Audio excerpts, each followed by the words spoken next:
Welcome back to ILTV on the Hour. We're bringing you the biggest headlines from Israel and the Middle East in just 5 minutes. I'm Devo Klein, and today is day 725 of the war in Gaza. Let's jump into all of the top headlines of the hour. President Trump's elusive plan to end the war in Gaza has been revealed.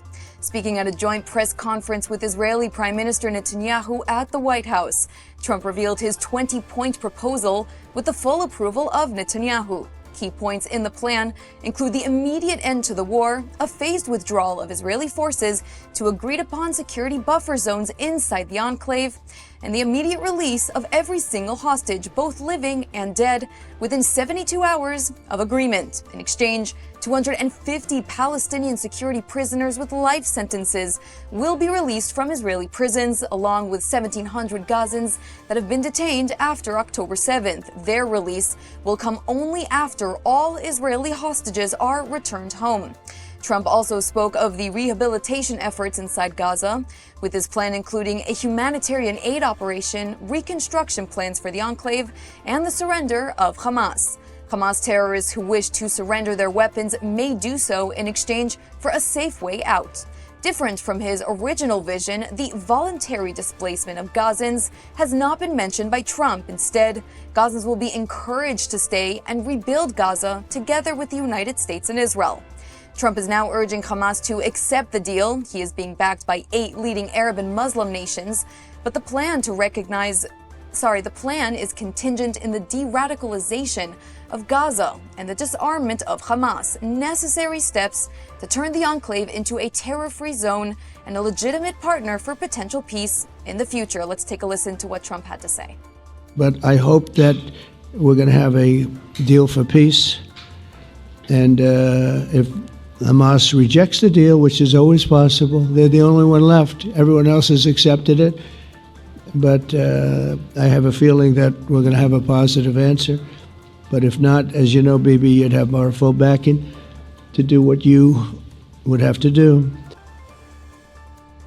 Hamas must commit to disarmament and promise not to rebuild destroyed terror tunnel networks and other terrorist infrastructure.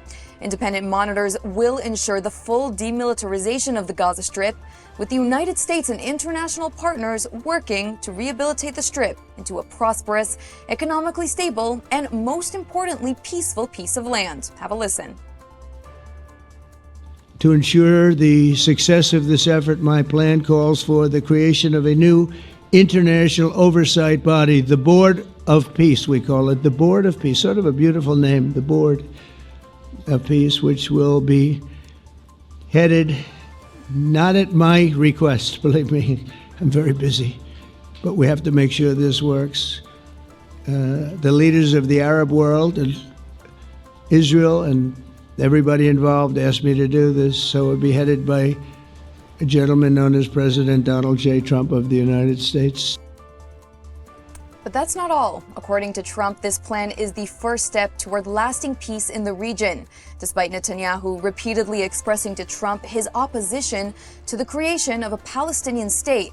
However, despite this lingering question of Palestinian statehood, Netanyahu has fully endorsed Trump's plan, claiming it coincides fully with Israel's 5 goals of the war.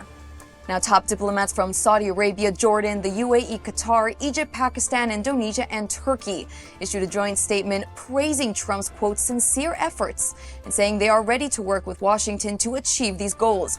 The Palestinian Authority welcomed Trump's plan to ending the Gaza war, and the hostage families responded to Trump's plan positively as they hope to see their loved ones returned.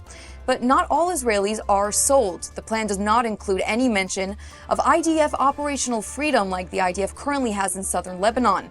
The plan states that Israeli annexation of the Gaza Strip will not happen, and with the involvement of international bodies, some Israelis are not convinced that Hamas will fully disarm, and the terror hub will continue to serve as an existential threat to the state of Israel. Netanyahu lands with the mission of tackling all of this. That's a wrap for this edition of ILTV on the Hour. I'm Devo Klein, and thanks so much for watching.